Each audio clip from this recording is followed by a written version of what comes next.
Voilà. Du coup, je passe en direct a priori. Ça a l'air d'être bon. Voilà. Donc, comment allez-vous? Pour ceux qui sont et celles qui sont en direct avec moi, coucou Isabelle. Déjà, dites-moi si vous m'entendez bien. C'est tout le principal. Si vous ne me voyez pas, c'est pas grave. Déjà que vous m'entendiez bien.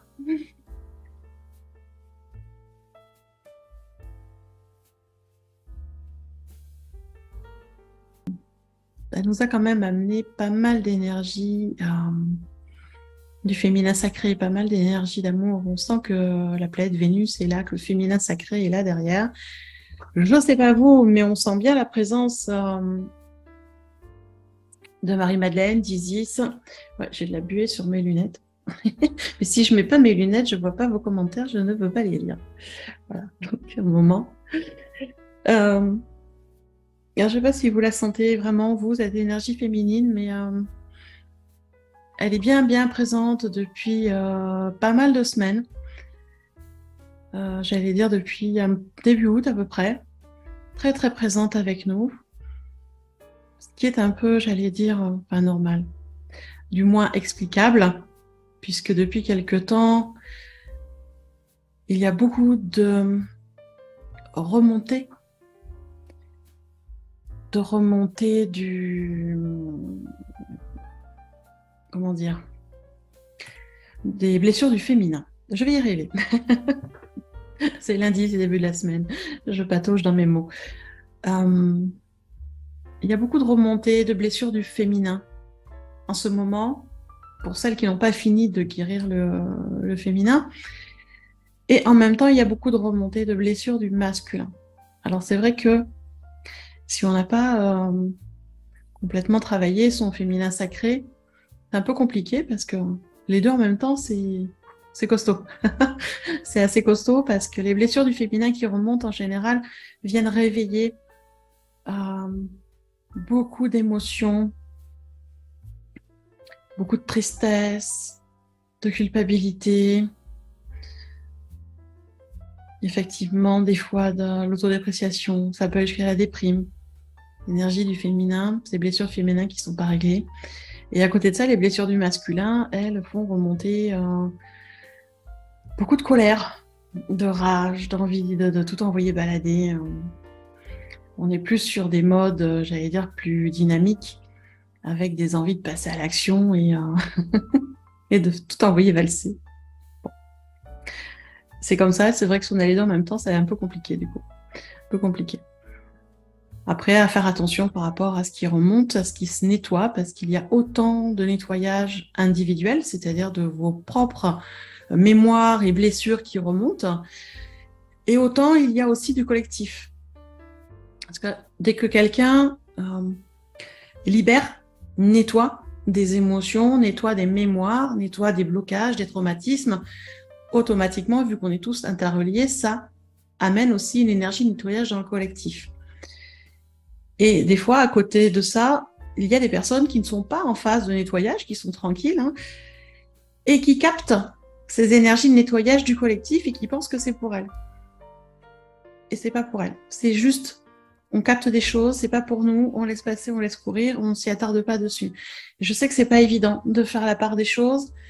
C'est même difficile de vous expliquer comment on fait la part des choses, en fait. Comment dire? Il y a des moments où vous sentez qu'il y a des choses qui remontent et votre instinct vous dit c'est pas à moi, ça me concerne pas. C'est vraiment une certitude. On ne sait pas pourquoi. On a cette certitude que c'est pas à nous ça. Non, c'est pas à nous. On respire bien, on laisse passer et on redonne. On redonne au collectif. C'est pas à nous, c'est pas à moi de faire ça. C'est pas à moi de nettoyer. D'accord? Il y a quelques personnes de par le monde, toutes générations confondues, parce qu'il y en a dans toutes les générations, il y a des personnes qui, dont leur âme, ça fait partie de leur mission d'âme, sont là pour aider au nettoyage du collectif. Mais il n'y en a pas, J'allais dire, il n'y en a pas des milliards non plus. Voilà, on est quelques-uns. Je ne sais pas exactement combien parce que j'ai jamais posé la question et puis franchement, ça m'en fout. Mais bon, c'est vrai que a priori, on n'est pas très nombreux à aider le nettoyage du collectif. Donc, pour la plupart, ces énergies ne sont pas toujours à vous. Donc, faites attention par rapport à ça. Parce que c'est vrai que c'est un peu particulier. Et qu'on a des énergies très, très particulières ces derniers mois. Je ne sais pas comment vous les sentez, vous. Mais je les sens toujours très denses. Elles sont là. Ça bouge beaucoup. Ça amène beaucoup de nouveautés aussi. Parce qu'on n'arrête pas de se plaindre des énergies, des trucs, des là, des machins. Et il y a un moment, c'est bien aussi de regarder les choses avec un autre angle de vue. Alors certes, il y a eu beaucoup de nettoyage, il y a eu beaucoup de chamboulements, il y a eu beaucoup de choses qui nous sont tombées dessus sur ces derniers mois qui ne sont pas toujours faciles à gérer au quotidien, parce que voilà, on parle des énergies, mais ça se répercute dans notre quotidien. Et quand vous avez des gros imprévus, je ne sais pas, ça peut être style des grosses factures qui tombent, des difficultés au travail, voire un licenciement, quelqu'un de la famille qui est malade, un parent qu'il faut s'en occuper, alors c'était pas prévu à ce moment-là, enfin, des choses qui se rajoutent comme ça, style, vous allez vous balader, vous vous faites arrêter pour un contrôle par les gendarmes ou par la police, et puis il vous tombe une amende parce qu'il y a un feu qui n'est pas réparé, parce qu'il manque un papier, parce que quelque chose que vous n'aviez pas vu venir, ou vous avez laissé de côté, enfin, et il y a des moments où ça se cumule, comme ça. Et on râle et on peste, et voilà. Et on maudit l'univers, Dieu et tout ce qui va avec, et on oublie que on a aussi notre part de responsabilité dans tout ça. Donc quand vous avez des périodes super, super compliquées comme ça, où on a l'impression que tout s'acharne, tout nous tombe dessus au fur et à mesure, on n'est pas sitôt solutionner un problème qu'un autre ressort, à un moment, je pense qu'il est nécessaire de se poser quand même la bonne question, c'est pourquoi ça s'enchaîne comme ça? C'est peut-être le moment d'envisager un autre angle de vue, d'envisager d'autres actions. Parce que si ça se reproduit sans arrêt, c'est peut-être que vous n'avez pas le bon angle. Ou peut-être que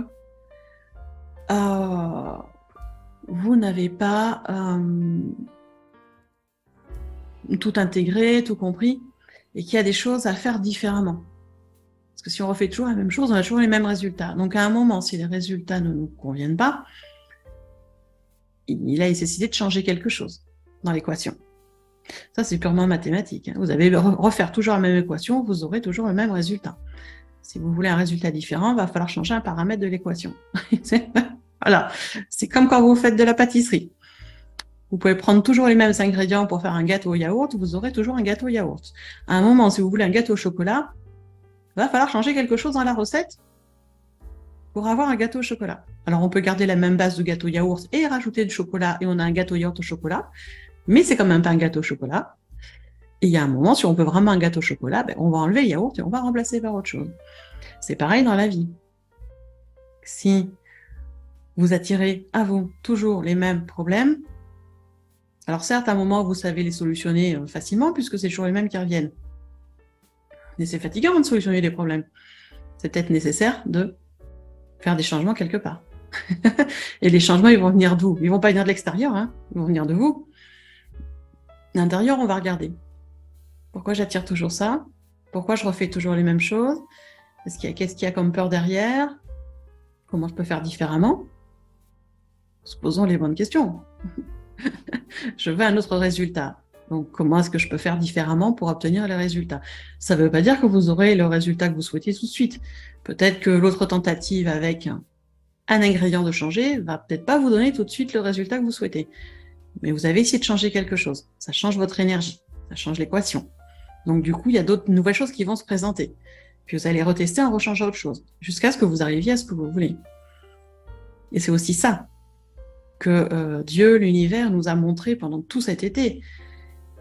Ça nous a bousculé à faire des changements, à se dire ça me plaît pas, je vais faire différemment. Mais comment je fais différemment? Parce qu'il y a des fois, vous, je sais pas, mais moi, j'ai beau comprendre qu'il y a des choses à faire différemment. Techniquement, concrètement, je sais pas toujours quoi faire.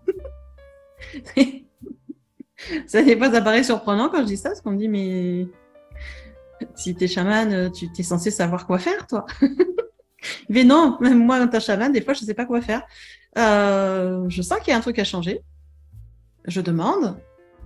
Et on me donne pas toujours la réponse, hein. Faut pas croire, hein. Ici, des fois, ils nous donnent des réponses de politiciens, on sait pas trop quoi faire avec. Bon. Et ben, on cherche, on teste, on essaye, et puis il y a un moment où on voit les résultats. Voilà. C'est pareil pour tout le monde. Alors, vous, je sais pas comment vous avez vécu tout ça sur cet été, sur cette lune qui est voilà, quand même assez particulière. Mais bon, hein, on essaye de faire au mieux.